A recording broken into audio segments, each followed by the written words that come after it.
I just got a text from my dad who says, yes, you're live. So all good. um, let's start off with the, well, first of all, how are you guys? How's everyone doing? This is obviously a weird time. There's a lot of people out there doing amazing work with sorting, the virus from medical perspectives and all that. So thank you for anyone who is in that position. For everyone else, I hope you are staying indoors, staying occupied, not getting bored with things. We're all creative minded. I'm sure we can create our own fun in scenarios of things. I've definitely been taking this as a bit of a break. I feel like I've been screaming for the world to pause for years, and finally it has. And it's just a time to, relax and take stock of everything you've got, thoughts, ideas, whatever. Just really review things and maybe do some of the admin stuff that you've been putting off for ages. I've been playing a lot of PlayStation. That's a lot of fun. If you guys want to follow me on there, I'm just Joe Allam. I don't have any crazy username like a lot of people do. But yeah, let me know how you guys are doing, and I hope everyone's well. Let's have a look at some of these initial questions, kind of get the ball rolling, and then I'll check in on the chat and we'll go through some other questions. And then I've got some other updates to share on what I'm thinking for the channel going forward, because obviously there's going to be a lot of difference, should we say, compared to previous months. All right, so straight off the bat, the first question: where is my favorite place to take photos in Japan? I just have a huge love for Tokyo. Tokyo is the first place I visited in Japan. It's the place we visit all the time when we go to Japan. Elly's family are based there. So every time we visit it, it changes dramatically. There's always something new, so many different areas to explore. Within Tokyo itself, there's so many different districts. An area that we went to recently, which we filmed a vlog, but we never actually edited it and published it. That happens a lot, actually. Was Elly sat next to me. You're going to correct me. Komegome? That was called? Yeah. Yeah, Komegome. I really enjoyed that space. That was a cool area. Someone's asking about this new background. By the way, what do you think of the background? I've been working on kind of redoing this like studio office space for quite a while. It's literally been a 6-7 month process. So it started off with the desk. So I built a custom desk, and you may have noticed in videos that that's different to what it was a few months back. It's now a solid oak worktop, and I've repurposed it from some kitchen worktops and got some like steel legs that hold it all up and whatever. Of course, it's all nicely cable tidied and managed underneath. That is one of my pride and joys, I guess. And then, we've just been making some adjustments, whatever, and the new paint. So the paint is from a company called Detail. They're based in Copenhagen, and it's called Cabric. So I'm going to be doing more in-depth detail on what we've been doing in the office space in an upcoming video. Given the fact that we're locked down inside, I think I'm going to be kind of prioritizing that video going forward. There's still some more things we wanted to do, and we were hoping to go to Japan to pick up some more like office stationery things, because obviously that's one of the best places to get it. But unfortunately we canceled that trip, so maybe the office won't be, I don't think it's ever going to be finished, to be honest. Okay, this is kind of a big question. I address it quite a lot, but obviously the last time I did a Q&A was a while back, and the audience has, I think, doubled or tripled in that time. But people are asking, how do you start making money from doing what you love? It obviously sounds like the dream scenario, and it is. It's something that I'm very grateful for being able to, enjoy my work. I don't think there are enough people who go to work enjoying it. And it all starts from a position of probably doing work that you didn't enjoy. So there were times before I went freelance, before I went fully independent on this, I was doing my design work and I got bored. I wasn't feeling challenged. I wasn't progressing in myself, and I had all these extra hobbies and ideas and things that I wanted to do. So I get it. But the thing that drove me like to actually make it was seeing other people doing it, which is one of the reasons why I do share the videos that I share, is because I want to promote that you can work on your creative things. You can do the work that you want. You don't have to follow this path that exists. It doesn't mean that it's easy, but it does mean it's achievable if you push your mind to it. So how do you go about doing work and whatever? You essentially have to make it for audience of one first. I say this for everything. If people want to start a YouTube channel, they want to, start taking photos wherever, start with yourself. What images, what video do you enjoy that you want to see? What is it that you are looking for? If you make the stuff that you personally would enjoy watching, you're already creating content that is enjoyable by an audience of one. That will then push on further, and hopefully you'll find other audiences, other people who are interested in that. And exponentially over time, you kind of do build up an audience. You get to, reach new eyeballs, and it does take a while, but you end up, building things. Now, that doesn't have to be an online audience. You can also have a local audience. So for example, maybe it's the village you live in. I'm going to take an example from myself. The way that I got into photography and started getting hired for things was making it known that I was into photography. Pretty much always having a camera with me, always going to places, making sure that the people around me knew that if ever they needed something camera-wise, I was their first thought. I would be the person that they would think, Joe's got a camera, he can do it. It doesn't mean they're necessarily going to pay, but the idea is there that you are building up this network of people who know you as a photographer. And granted, this is going back like 12 years or so, but over time, there have been people who've reached out to me and, I've maybe not spoken with them for 7 years or something. And they say, I've got this project coming up.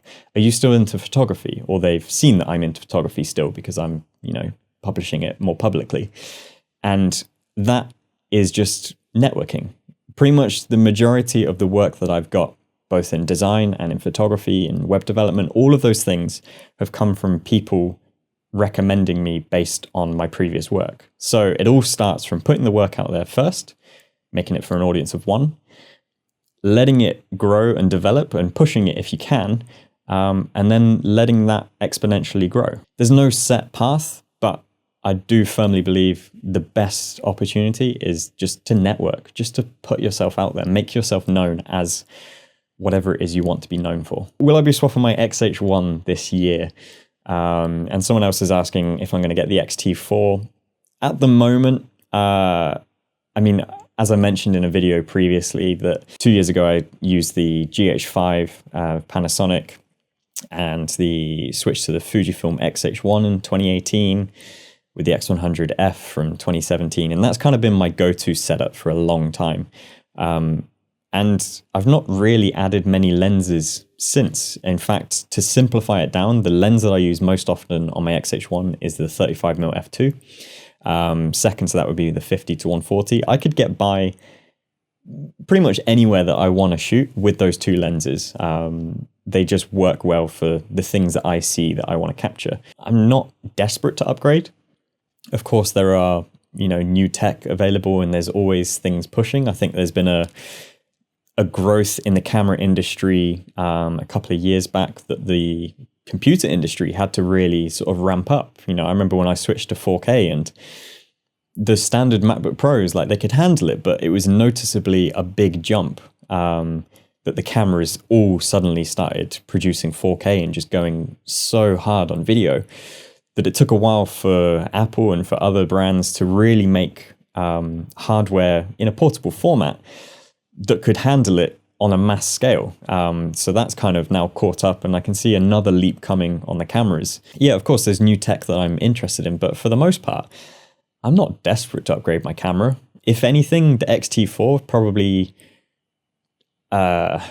outweighs any camera that I'm looking to get. It's a chance to hopefully simplify things down so that I could vlog with that and shoot photos with it. I'm kind of glad that Fujifilm announced the X100V and the X-T4 only a couple of months after the X Pro 3, because they've kind of laid out their cards for what they've got. And it's made it easy to be like, well, where does my priority lie? It probably is towards the X-T4 over the X100. But again, in the current scenario that we're in now, I'm not exactly leaving the house to go and shoot. And to be honest, I don't think I will be until like maybe September, October. I can see this being a long term. And even then, things could go on for like a year. I'm always a long-term perspective on everything. And the way things are panning out, the way that the stats are playing, this isn't a short-term thing. So yeah, I'm taking my time on it. I'm not going to rush into it. I also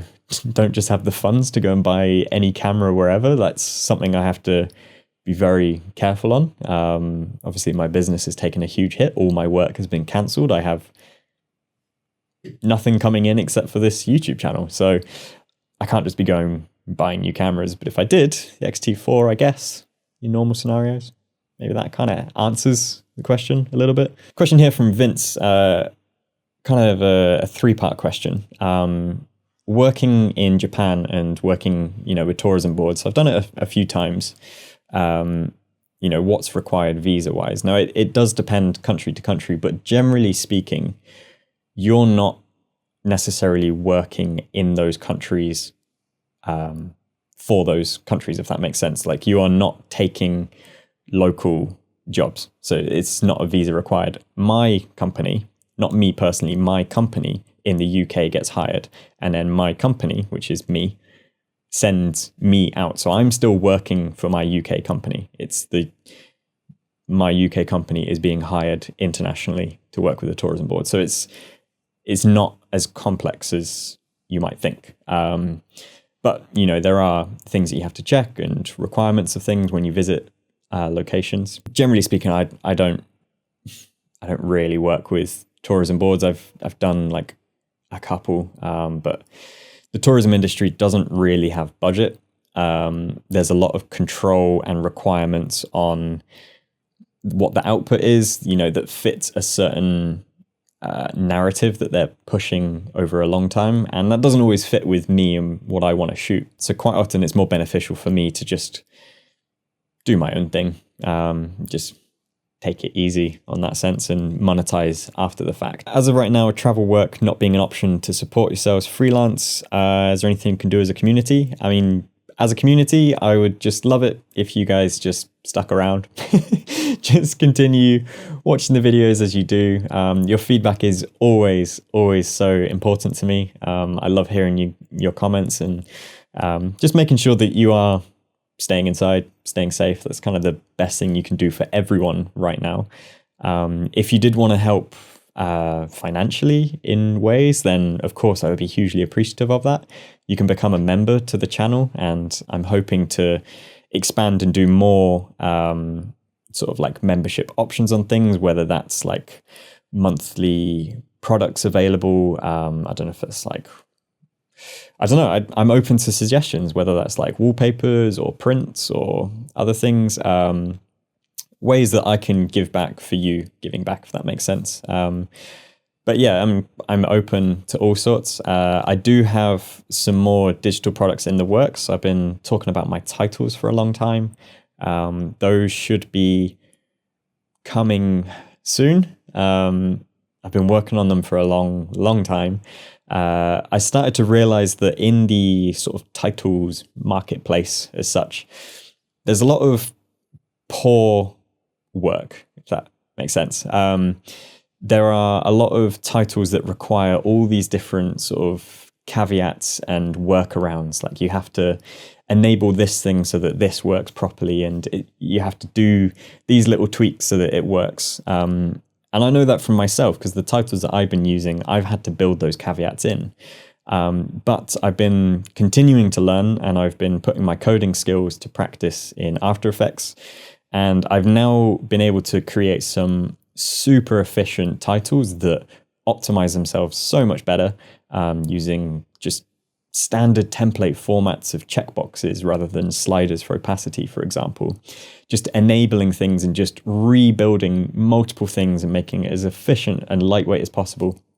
So I'm really proud of the titles, and I've sent them to a few people who are using titles already, and they've said that they've not seen anything as clear and sort of concise as what I've built. So I'm very happy that they're working, and I'm super excited to share them with you soon.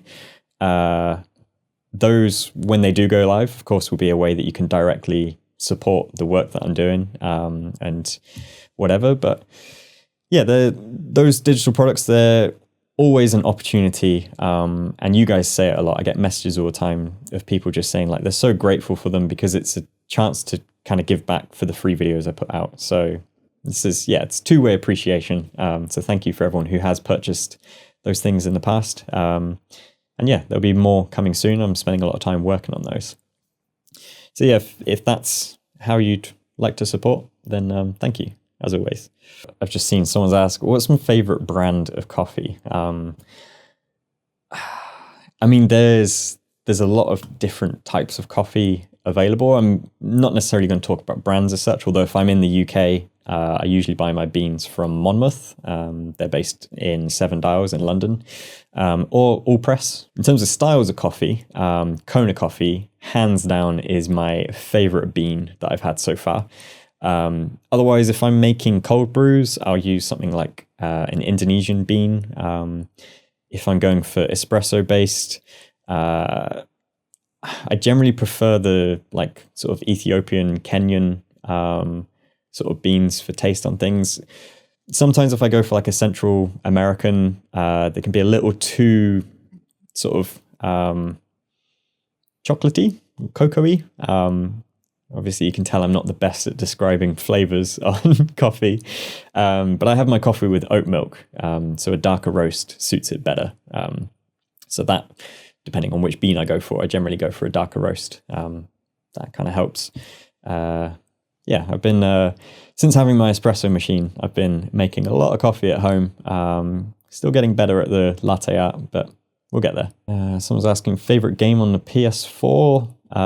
Playing a lot of Call of Duty. Both Ellie and I, we're spending most nights, probably log on at like 11 and log out at like 4 a.m. I guess. We both play Call of Duty a lot. Otherwise, Metal Gear Solid, I'm big on that. Someone asked, what trips have we had cancelled?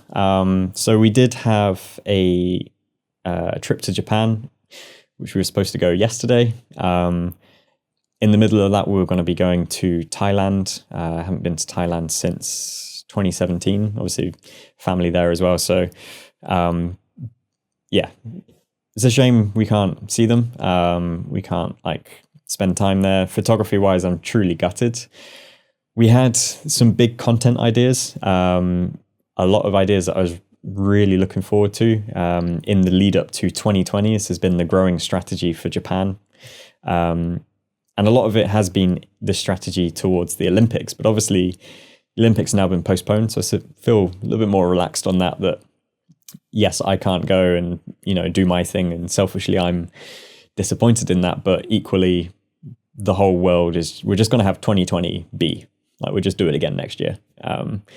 So yeah, that's some trips that were cancelled. Later in the year, they weren't officially booked, but we were hoping to go back to Australia towards the very end of the year. I'm not sure if that's going to happen.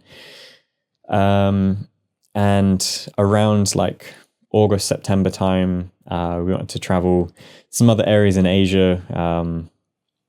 I don't know. It is what it is. We're just going to have to wait. What are your thoughts on What are your thoughts on photos shot on phone and printing them? And the occasion you didn't bring your camera. So I've taken quite a few photos on the iPhone 11 Pro since I've had it. This, of all the iPhones that I've had, obviously has been the best camera setup, but noticeably it's been a huge step up.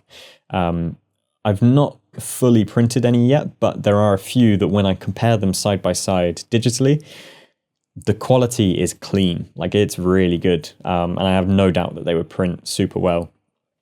Yes, the megapixels are like 12, is it 12 or 16 megapixels?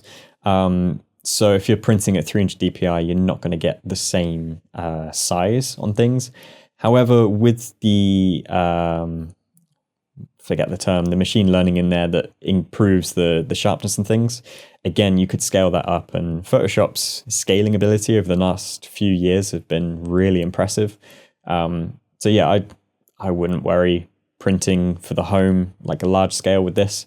I mean, you see photos on billboards and they're printed at like 4 DPI or something. So you can print to any scale. It's just how far away you are to view it. So I think we're there. We can definitely print and be fully satisfied. I mean, if you don't have your camera with you and you decide not to take a photo because you couldn't get it on camera, then you've missed the photo altogether. So still get that image, even if you've got your phone. You'll appreciate it. What's the best way to grow on Instagram? Ellie's just saying, do shorter answers. I like to waffle. Best way to grow on Instagram. Again, audience of one. Make the photos that you want to make and engage in conversation. If people are, talking about your work, likewise go and talk with other people about their work. Don't fall into the trap of trying to, hit all these criterias and checkpoints of whatever. Like, post an image that you love and why, but also give it reason. Give it captions that make sense, that are relative, that are timely. Work into events around the world currently. Timeliness is probably the most important factor of anything online, social media wise. Then it probably comes down to quality of work. If I could travel back in time, who or where would I like to video and photograph? So obviously I live in London and I'm always mesmerized by a lot of the older style buildings here. And I think I would love to see London in like the 1800s.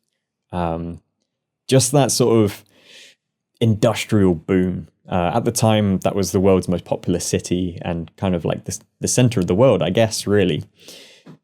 And to see a lot of the landmarks that we see now, but seeing them being built, I think that would be incredible. And I'd love to, head around on the streets and capture whatever.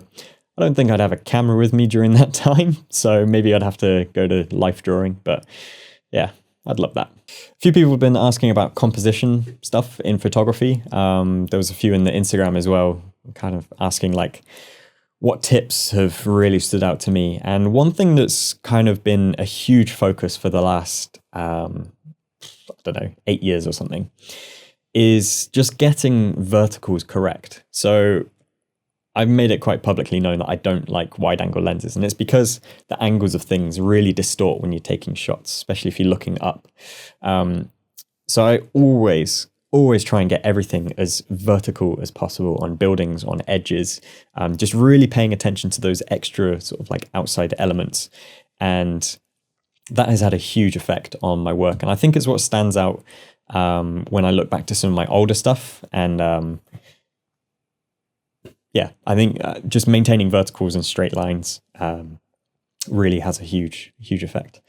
Thank you, Harry, for the $2 Aussie. I really appreciate that.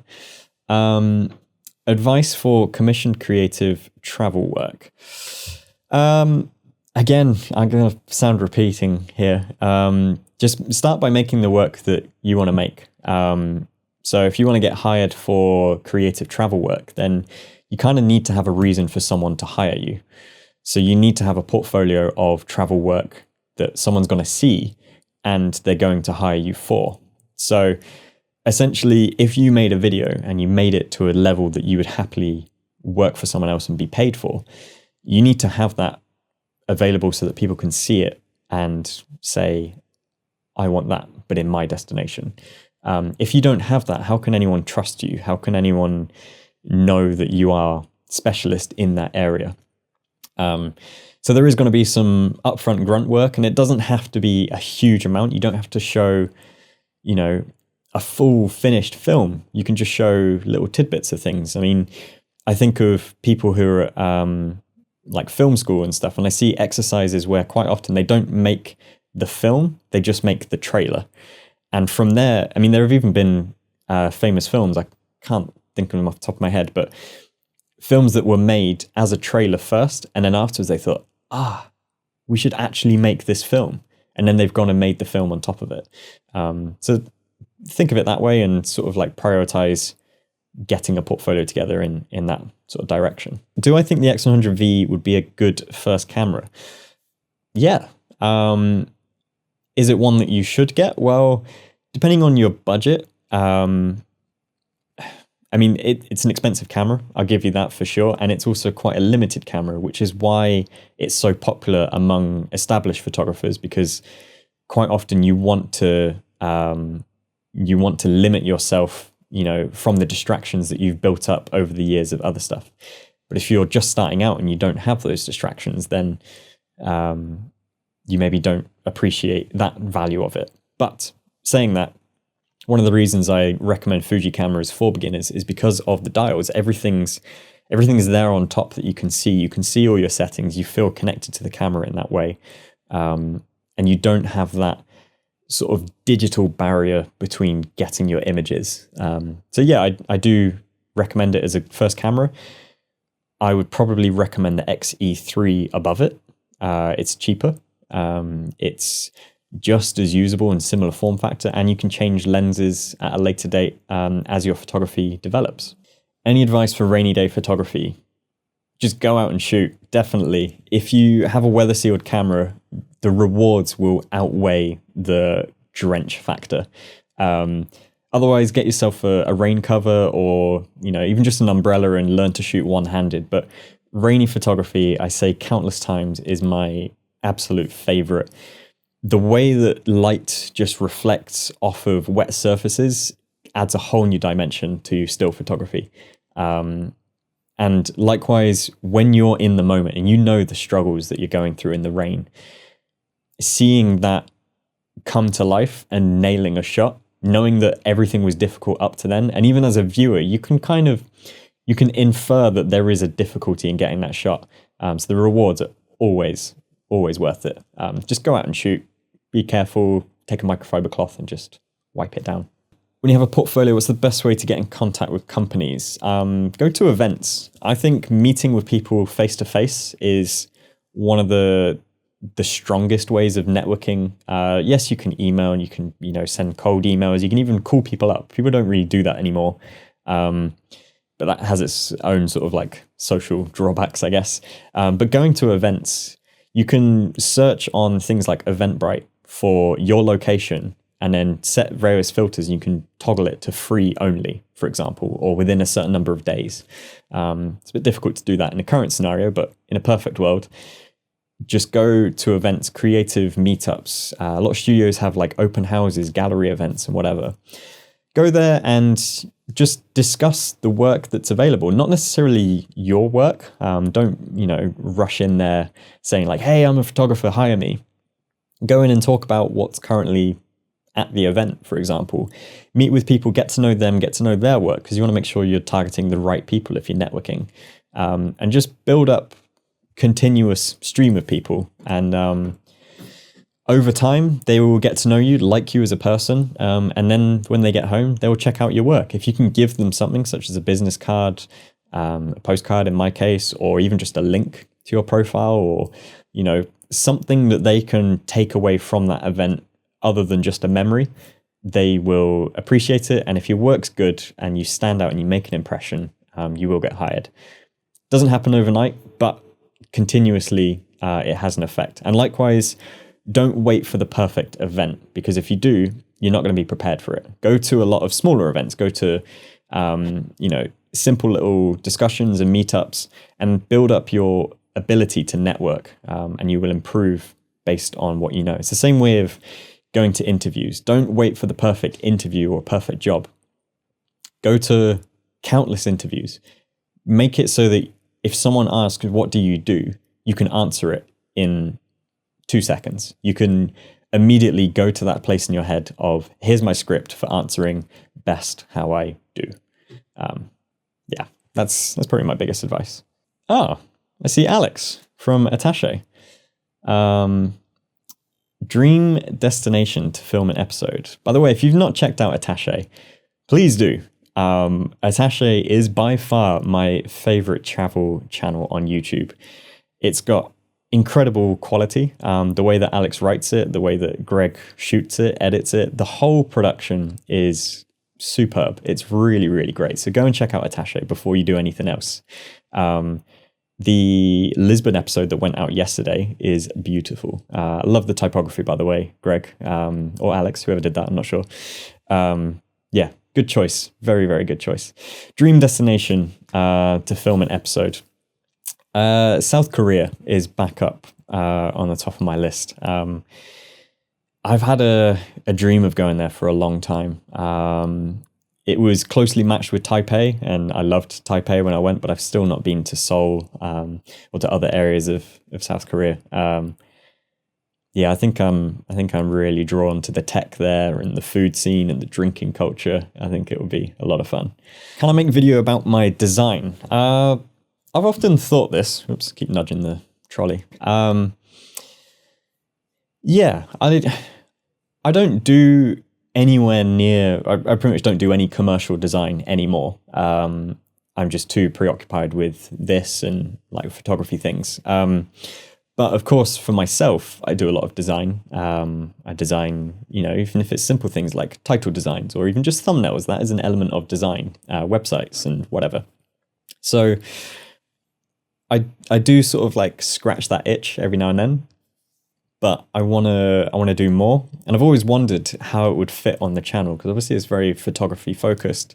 Design is, for the most part, is static. It's quite desk based. I don't know if I was to extrapolate that and go and film design out and about and objects and designers and meet with studios. I'd love to kind of meet with other creators, I guess, and go on that route, rather than necessarily showing me designing something. I don't know, nudging the microphone. Let me know, would you want to see some design things? I mean, I have a lot of passion for typography, and to me, that's the backbone of design. Maybe there's something in there I can talk about more. I'm not sure. Do I always have a pair of every Fuji lens, or do we just share the lenses? Well, Ellie was the first to grab a Fuji between us, and she got the 35mm f2. When I eventually got into Fuji with interchangeable with my XH1, I got the 23mm f2 and the 50 f2. And my intention was that between us, we could share all three lenses and kind of shoot between them. That didn't really happen. Ellie just kept the 35mm on her camera pretty much permanently. So that is the only lens that we've doubled up on, because I wanted to shoot a lot more with the 35, so I ended up buying one myself. But otherwise, if Ellie does ever decide to use a different lens, then sure, she'll just use the one that I'm not using currently. But to be honest, it is 99% of the time Ellie shooting with the 35mm f2. So for everyone who asks her and DMs her all the time, what lens do you use? It's the 35mm f2. You can almost guarantee it. People asking where, when, and how Ellie and I met. So we met at uni. This was over 10 years ago now. And yeah, we met at uni and lived together at uni. And then Ellie actually did a year longer than me. So I went and lived somewhere else afterwards, and then kind of carried on living together afterwards back in London. Yeah, been together. We don't actually have an official date, but it's like 8 years, 9 years, maybe, something like that. But yeah, we met at uni in London. There's always people who ask about, like, what do I think about APS-C, or saying like, is APS-C good enough for photography? And I always find that really interesting that people choose to ask me about it, like to get my advice, because obviously I am shooting with APS-C. So of course I believe in it. Like, I think it's a bit of a redundant question for the most part, because it doesn't really matter what gear or what particular tech you're using within that gear. And if you're going to someone for their sort of expertise or whatever, you're obviously, appreciating the work they're doing. So the gear that they're using obviously works. Don't let full frame lure you into this trap of thinking that you have to have full frame to be a good photographer or to work commercially. Like it's really not a thing. Don't fall into that trap. Yes, there are benefits on things, but it doesn't improve you as a photographer. It's just gear. Let's just talk about a couple of the other updates that I've got coming on the channel. So being stuck at home, or rather I should say being safe at home, is gonna have an effect on the channel. So I've been wanting to do more tech-based videos and more sort of like tutorial things here, but it's very difficult to know like what direction is going to be most beneficial for as wide an audience as possible. In the past, I've done tutorials on Premiere and a few things that I've found useful as tips for myself, but the response back I've realized has been very narrow to only a specific audience who are looking for those bits of information. So I am hoping to do more tutorials and more sort of like desktop-based things. So if you do have suggestions, please leave them in the comments on videos or in the chat or whatever. I'm going to look through these afterwards. That's one thing I want to do. Live streams, I really enjoy the process of it. And, there's a lot of people live streaming now, and I love the tech behind it. I find it really enjoyable. And there's like a one-person operation as well is quite fun. But I have an idea to do a live sort of hangout as such. So for example, if I'm just at my desk editing photos, designing or whatever, what do you guys think about the idea of just having a camera, just like a fly on the wall, just there, just following along? If you're at home by yourself, sometimes it could be quite comforting to be alongside someone else, even if you're not necessarily talking with them. I don't know. What do you think about that as a live stream? But yeah, there's definitely going to be changes to the channel in light of the current situation. I'm not rushing into anything. I don't want to run out of steam of just going guns blazing on loads and loads of content. I'm not saying I'm going to run out of ideas, but I think we're in this for a long term. And I kind of want to, maintain good health in myself on that. All right, I'm going to wrap this up soon, just because I don't want to drag it on too far, but I'm going to answer a couple more questions here. What's the method for shooting? I sometimes do go out with an idea of, for example, taxis, where I'm like, I want to capture a lot of taxis today, or like I've got this idea of a character in a city that I want to capture. Usually we base our travel around food. So Ellie finds places that she's desperate to eat, and usually around those food areas, because it's a busy and lively environment, there'll be places that we can go and shoot as well. So that works really well for us. But yeah, it's quite often just exploratory. We just kind of say like, oh, what's around that corner? What's around that corner? And we just follow the light a little more. But I do want to do more content in the future where it's focusing on those sort of collections of images, such as taxis or transport or whatever. How do you speed up workflow? I mean, there are multiple ways you can do it. I live by a thing known as dry. So it comes from a sort of like a coding background. So dry, DRY, don't repeat yourself.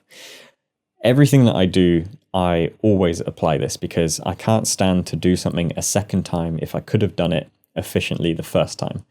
So if you imagine a graph of things, I'm going to try and do it for your perspective. Along here is the time it takes to do something, and then up is the amount you get done. So quite often, my sort of scale of things is I don't get a lot done because I'm working out an efficient way to do it. And then when I do it, boom, a lot is done. So that's usually the course of action for what I do. And that can be done through presets on any aspect, whether that's like typography settings, paragraph styles, character styles, like setting your guidelines and definition up front and grids. This is all design based at the moment, but you can see how it also translates into Lightroom presets and LUTs and things like that. So you just need to extrapolate your workflow and be like, where am I repeating myself and how can I stop repeating it? that's how I approach things. Final question now. Someone's asking about selling prints, and this is something that I've done privately in the past, but I want to open up publicly. So I'm going to leave you with a final note of, I do want to share prints. I currently have a bit of a connection in Japan. I think it's currently live, called Artedly, and Ian, who's running that company, is kind of setting up some of my prints and some of Elly's prints and a few other creators to have prints in cafes around Tokyo, and hopefully that can expand. But also I want to set up my own store locally here so that I can start doing photography prints. And if you guys are interested in that, then I'd love to hear a response on it, because I'm unsure if, like, you know, are only a couple of people interested in prints? Do you guys just want video? Like, I don't know. I want to put together prints and start selling them. So that is a goal. It was a big goal for this year. I think given that we're going to be inside a lot, I think maybe I can focus on it a little tighter. So yeah, that's kind of a thing going forward. Right, so we've been doing this just over 50 minutes or so. And it's been fun to hang out. I definitely want to do this again soon. And I'm going to look forward to going back through the chat, and I'll stick around for a little bit, just chatting in there. But it's time for some dinner, because I'm hungry, I'm thirsty. So yeah, hope you turn on the bell notifications. You'll get updates on when I next do a live. And I'm going to try and do a few of these. I don't want to commit to anything regular and scheduled, but yeah, I enjoy them. So I hope you do as well. And thanks for your questions. Make sure you stay safe, and I'll catch you again soon. All right. See you later, everyone. Bye-bye. And now I click the end stream button.